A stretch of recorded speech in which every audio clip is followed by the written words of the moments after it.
माझं काही म्हणणं नाही पोरांनो, मी तुम्हाला प्रेमानं सांगते, तुमच्या बहिणीसारखी प्रेम करा.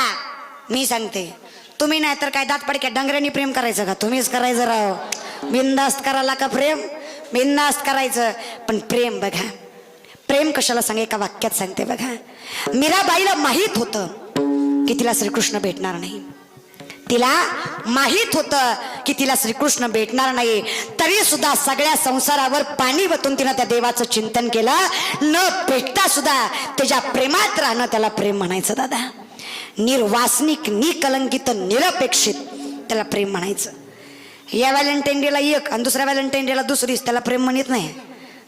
तुमचं काय प्रेम आहे का दादा? उगा बोलल्यावर राग येतो. प्रेमाला कलंकित करू नका, करायचंय बिंदास्त करा, पण संतांसारखं करा बरं का. प्रेम सगळ्यांनीच केलं, पण आपल्यासारखं नाही. आपण व्याख्या बदलून टाकली दादा. चला जागेवर या. पोरापोरींना माझं एकच म्हणणं आहे, पोरगी असावी चारित्र्यवान आणि पोरगा असा कर्तृत्ववान. बापाला काही कमी पडत नाही दादा, फक्त असलं पाहिजे. चला जागेवर.